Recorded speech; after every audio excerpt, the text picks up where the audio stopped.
ಈಗ ನಿಮ್ಗೆಲ್ರಿಗೂ ಕೂಡ ಗೊತ್ತಿರಬಹುದು ಸಾಕಷ್ಟು ಯುದ್ಧ ಸನ್ನಿವೇಶಗಳು ಇಡೀ ವಿಶ್ವದಲ್ಲಿ ಆಗ್ತಾ ಇರುವಂತಹದ್ದು. ಒಂದ್ ಕಡೆ ಭಾರತ ಪಾಕಿಸ್ತಾನದ ನಡುವಿನ ಒಂದು ಯುದ್ಧ ಸನ್ನಿವೇಶಕ್ಕೂ ಕೂಡ ಇಡೀ ವಿಶ್ವ ಸಾಕ್ಷಿಯಾಗಿದೆ. ಇದಾದ ನಂತರದಲ್ಲಿ ಥೈಲ್ಯಾಂಡ್, ಕಾಂಬೋಡಿಯಾ ಇರಬಹುದು, ಇರಾನ್ನಲ್ಲೂ ಕೂಡ ಒಂದು ಯುದ್ಧದ ವಾತಾವರಣವೇ ನಿರ್ಮಾಣ ಆಗಿತ್ತು. ಇಸ್ರೇಲ್ ಕೂಡ ಅಟ್ಯಾಕ್ ಅನ್ನ ಮಾಡಿತ್ತು.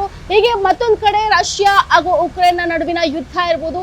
ಇಸ್ರೇಲ್ ಒಂದು ದಾಳಿಯನ್ನ ಮಾಡಿರುವಂತಹದ್ದು, ಇರಾನ್ನ ವಿರುದ್ಧ ದಾಳಿಯನ್ನ ಕೂಡ ಮಾಡಿತ್ತು.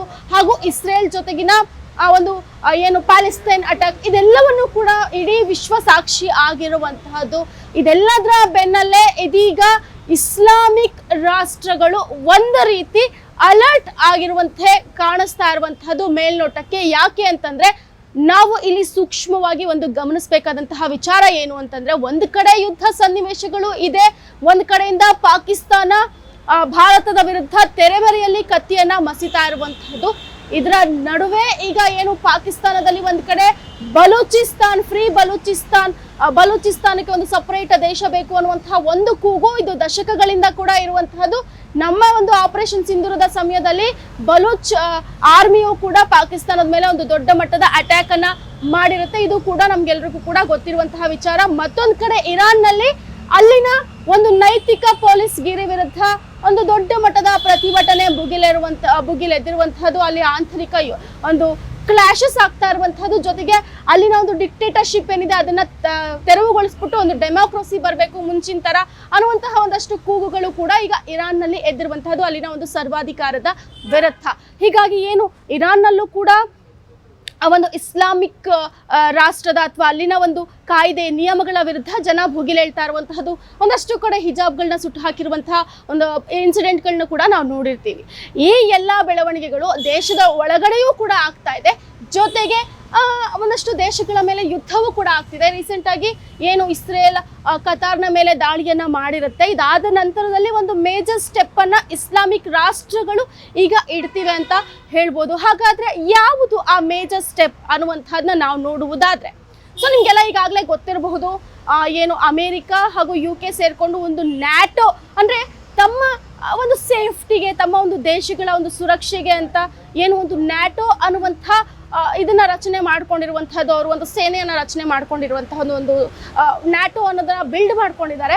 ಅದೇ ರೀತಿಯಲ್ಲೇನೆ ಸುಮಾರು 40ಕ್ಕೂ ಅಧಿಕ ಮುಸ್ಲಿಂ ರಾಷ್ಟ್ರಗಳು, ಇಸ್ಲಾಮಿಕ್ ರಾಷ್ಟ್ರಗಳು ಸೇರಿ ಅರಬ್ ಸೇನೆ ಅನ್ನುವಂಥದ್ದನ್ನ ಒಂದು ಅಂಗವನ್ನ ಅಥವಾ ಒಂದು ಇದನ್ನ ರಚನೆ ಮಾಡ್ಕೊಳ್ಳೋಕೆ, ಒಂದು ಸೇನೆಯನ್ನ ರಚನೆ ಮಾಡ್ಕೊಳ್ಳೋದಕ್ಕೆ ಈಗ ಮುಂದುವರೆದಿರುವಂಥದ್ದು. ಅಂದ್ರೆ ಹಿಂದಿನಿಂದಲೂ ಕೂಡ ಕೂಗಿರುತ್ತೆ. ಅಂದ್ರೆ ಸೌದಿ ಅರೇಬಿಯಾ ವರ್ಷಗಳ ಹಿಂದೆಯೇ ಇದನ್ನ ಒಂದು ಪ್ರಸ್ತಾವನೆಯನ್ನ ಇಟ್ಟಿರುತ್ತೆ ಅಥವಾ ಒಂದು ಹೇಳಿರುತ್ತೆ, ನಾವು ಎಲ್ಲ ಒಂದು ಇಸ್ಲಾಮಿಕ್ ರಾಷ್ಟ್ರಗಳು ಸೇರಿ ಒಂದು ಒಕ್ಕೂಟವನ್ನ ರಚನೆ ಮಾಡ್ಕೊಳ್ಬೇಕು, ಒಂದು ಸೇನೆಯನ್ನ ತಯಾರು ಮಾಡಬೇಕು ಅನ್ನುವಂಥ ಒಂದು ಕೂಗು ಅಥವಾ ಒಂದು ಸ್ಟೇಟ್ಮೆಂಟ್ ಅನ್ನ ಆಗ್ಲೇ ಸೌದಿ ಅರೇಬಿಯಾ ಕೊಟ್ಟಿರುತ್ತೆ. ಬಟ್ ಸಮನ್ವಯತೆ ಕೊರತೆಯಿಂದಾಗಿ ಇಷ್ಟು ವರ್ಷಗಳಾದ್ರೂ ಕೂಡ ಅದು ಆಗಿರ್ಲಿಲ್ಲ, ಆ ಒಂದು ಕಾರ್ಯರೂಪಕ್ಕೆ ಬಂದಿರಲಿಲ್ಲ ಅಂತಲೇ ಹೇಳ್ಬೋದು. ಬಟ್ ಯಾವಾಗ ಕತಾರ್ ಮೇಲೆ ಇಸ್ರೇಲ್ ದಾಳಿಯನ್ನ ಮಾಡುತ್ತೋ, ಇದಾದ ನಂತರದಲ್ಲಿ ಮುಸ್ಲಿಂ ರಾಷ್ಟ್ರಗಳು ಈಗ ಒಂದ್ ರೀತಿ ಎಚ್ಚೆತ್ಕೊಂಡಿವೆ, ಒಂದು ಅಲರ್ಟ್ ಆಗಿವೆ. ಈಗ ನಮಗೆ ಹೌದಪ್ಪ ಒಂದು ಸೇನೆ ಬೇಕೇ ಬೇಕು, ನಮ್ಮ ಒಂದು ಸುರಕ್ಷತೆಗೆ, ನಮ್ಮ ಒಂದು ಒಕ್ಕೂಟ, ನಾವೆಲ್ಲ ಯುನೈಟ್ ಆಗಬೇಕು ಅನ್ನುವಂತಹ ಒಂದು ನಿರ್ಧಾರಕ್ಕೆ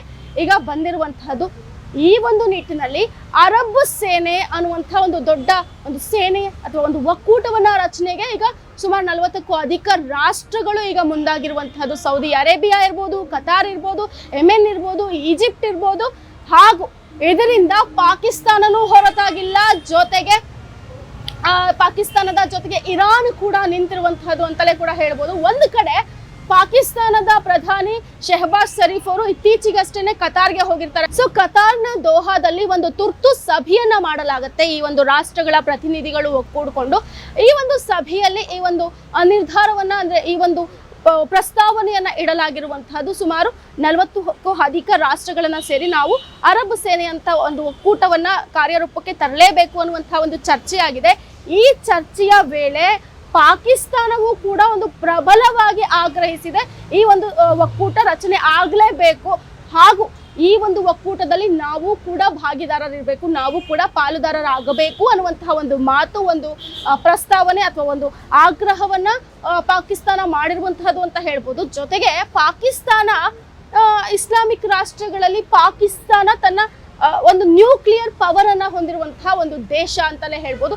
ಈ ಒಂದು ನಿಟ್ಟಿನಲ್ಲಿ ಪಾಕಿಸ್ತಾನದ ಮಾತನ್ನ ಯಾರು ಕೂಡ ಅಲ್ಲೆಗಡಿಯೋದಕ್ಕಾಗೋದಿಲ್ಲ. ಯಾಕಂದ್ರೆ ಒಂದು ನ್ಯೂಕ್ಲಿಯರ್ ವೆಪನ್ ರಾಷ್ಟ್ರ ಅಂತಂದ್ರೆ ಅಫ್ಕೋರ್ಸ್ ಅದು ಒಂದು ದೊಡ್ಡ ಪವರ್ ಆಗಿರುತ್ತೆ. ಆ ಪವರ್ ಅನ್ನ ನಮ್ಮ ಒಂದು ಒಕ್ಕೂಟದಲ್ಲಿ ಇಟ್ಕೊಳ್ಬೇಕು ಅನ್ನುವಂತಹ ಒಂದು ಆಲೋಚನೆ ಯಾರಿಗೇ ಆಗ್ಲಿ ಕೂಡ ಅದು ಸಹಜವಾಗಿ ಬರುವಂತಹದ್ದೇ. ಈ ಒಂದು ನಿಟ್ಟಿನಲ್ಲಿ ಪಾಕಿಸ್ತಾನದ ಒಂದು ಮಾತನ್ನ ಯಾರು ಕೂಡ ಅಲ್ಲೆಗಳಿಯೋಕ್ಕಾಗೋದಿಲ್ಲ. ಸೊ ಪಾಕಿಸ್ತಾನವು ಕೂಡ ಆ ಒಕ್ಕೂಟದ ಭಾಗಿ ಆಗಬಹುದು.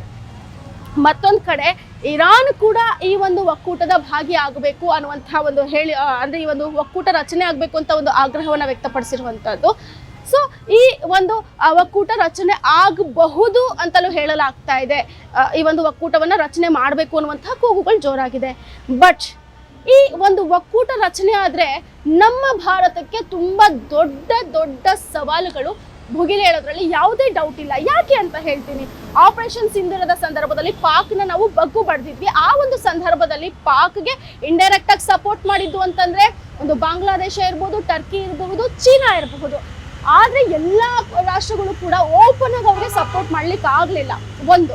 ಸೊ ಆಗೇನಾಯ್ತು, ಪಾಕಿಸ್ತಾನ ಸ್ವಲ್ಪ ಒಂದು ಹಿನ್ನಡೆ ಆಯ್ತು ಪಾಕಿಸ್ತಾನಕ್ಕೆ ಅಂತಲೇ ಹೇಳ್ಬೋದು. ಯಾಕಂದ್ರೆ ಪಾಕಿಸ್ತಾನದಿಂದ ಪೆಹಲ್ಗಾಮ್ ದಾಳಿ ಏನಾಗಿತ್ತು, ಅಲ್ಲಿನ ಒಂದು ಉಗ್ರರು ಮಾಡಿದ್ರು, ಅದಕ್ಕೋಸ್ಕರ ಯಾವುದೋ ಒಂದು ರಾಷ್ಟ್ರಗಳು ಓಪನ್ ಆಗಿ ಸಪೋರ್ಟ್ ಮಾಡಕ್ ಆಗಿರ್ಲಿಲ್ಲ ಪಾಕಿಸ್ತಾನಕ್ಕೆ. ಬಟ್ ಇವರೇನಾದ್ರೂ ಈ ಒಂದು ಒಕ್ಕೂಟವನ್ನ ಸೇರ್ಪಡೆ ಆಗಿದ್ದೇ ಆದಲ್ಲಿ ಮುಂದೆ ಪಾಕಿಸ್ತಾನ ಏನು ತನ್ನ ಒಂದು ನರಿ ಬುದ್ಧಿಯನ್ನ ತೋರಿಸ್ಬೋದು. ಮತ್ತೆ ಭಾರತದ ಮೇಲೆ ಸುಮ್ಮನೆ ಕಾಲ್ ಕೆರ್ಕೊಂಡು ಜಗಳಕ್ಕೆ ಬಂದಂತಹ ಒಂದು ಸಂದರ್ಭದಲ್ಲಿ ಆಗ ಅನಿವಾರ್ಯವಾಗಿ ಈ ಒಕ್ಕೂಟಕ್ಕೆ ಪಾಕಿಸ್ತಾನಕ್ಕೆ ಸಪೋರ್ಟ್ ಮಾಡಲೇಬೇಕಾಗತ್ತೆ ಅನ್ನುವಂತಹ ಒಂದು ಅನಿವಾರ್ಯತೆ ಬಂದು ಒದಗಬಹುದು. ಆಗ ಪಾಕಿಸ್ತಾನ ಆಗ್ರಹ ಮಾಡಬಹುದು, ನನಗೆ ಒಂದು ಸಪೋರ್ಟ್ ಬೇಕಿದೆ ಅಂತ. ಸೊ ಇದು ಭಾರತಕ್ಕೆ ಒಂದು ದೊಡ್ಡ ಸವಾಲು, ಭಾರತದ ಅಭಿವೃದ್ಧಿಗೆ ಒಂದು ದೊಡ್ಡ ಸವಾಲು.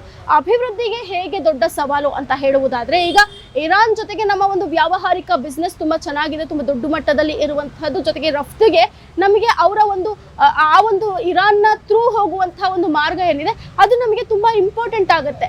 ಸೊ ಅಲ್ಲಿನ ಒಂದು ತೈಲವನ್ನು ಕೂಡ ನಾವು ಖರೀದಿ ಮಾಡ್ತೀವಿ ಅಧಿಕ ಪ್ರಮಾಣದಲ್ಲಿ. ಆ ಒಂದು ಬಿಸ್ನೆಸ್ ಅಲ್ಲೂ ಕೂಡ ನಮಗೆ ಒಂದು ರೀತಿ ಹೊಡೆತ ಬೀಳಬಹುದು. ಜೊತೆಗೆ ಚಹಬಾರ್ ಬಂದರು ಯೋಜನೆ ಏನಿದೆ, ಆ ಒಂದು ಯೋಜನೆಯಿಂದ ಇರಾನ್ ಹಿಂದೆ ಸರಿಯುವಂತಹ ಎಲ್ಲ ಒಂದು ದೊಡ್ಡ ಚಾನ್ಸಸ್ ಕೂಡ ಇದೆ.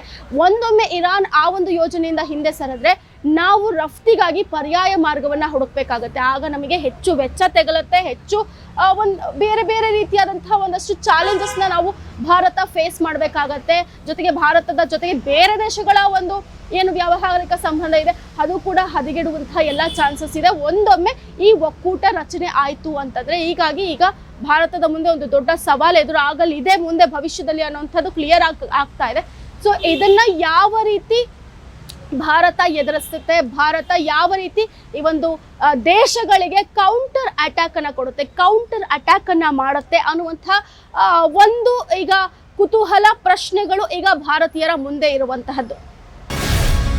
ಗ್ಯಾರಂಟಿ ನ್ಯೂಸ್, ಸುದ್ದಿ ಖಚಿತ, ನ್ಯಾಯ ನಿಶ್ಚಿತ.